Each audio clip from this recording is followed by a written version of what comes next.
I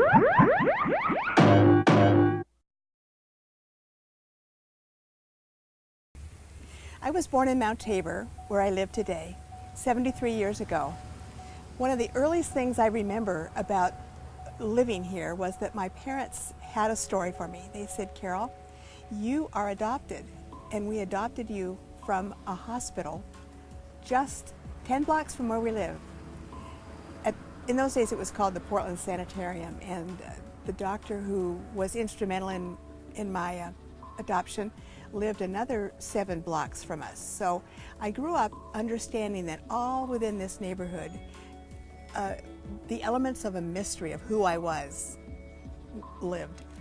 I began being really curious about my background almost as soon as I heard the words adopted. I began to put a lot of effort into staring at myself in the mirror and saying, where did those eyes come from? Who had those eyes? Because clearly my adopted family didn't. Who had that mouth? Who has the color of hair that I have? I just determined at such an early age, maybe 6, that I would someday find out my history. A friend of mine said that she ran into an article in the Oregonian about a woman in Eugene who traced family history, and she set up a meeting for me with her. I went down to Eugene and talked with this woman, and she said, "Oh dear, you know, women of your age," and at the time I was probably 49, she said, "women of your age have birth mothers who are probably 69 to 70, and they are so private and secretive that they really don't want a third person intervening. I suggest you just do some more research and you just contact her on your own." But the great thing about this meeting was she told me how to do the research. One piece of information that I did know was that my birth mother on my adoption records had referred to herself as Beverly Smith. And then she said in parentheses, known also as Athena Smith.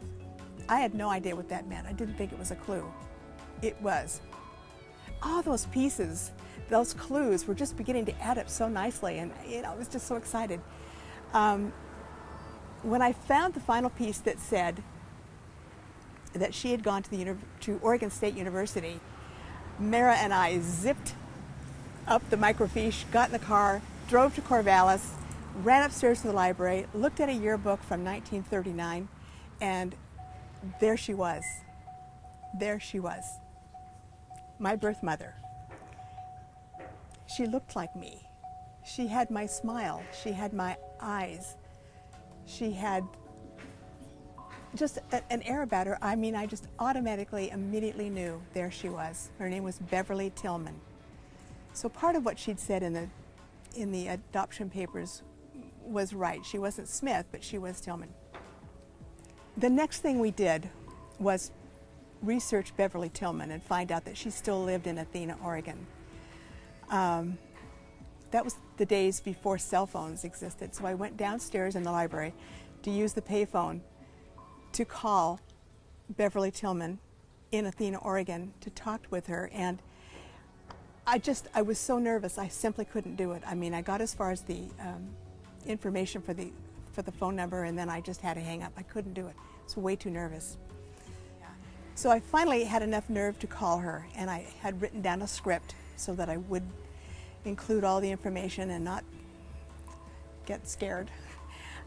So I called her. She answered the phone. She had kind of a grandmotherly sound to her voice.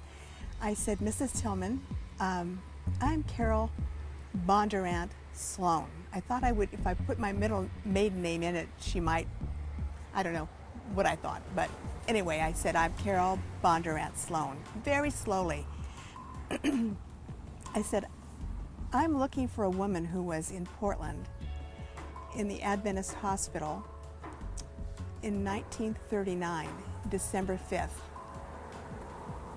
Could that be you?" And I waited. I just closed my eyes and waited. I thought she would hang up. I thought she would deny it, but she didn't. She said,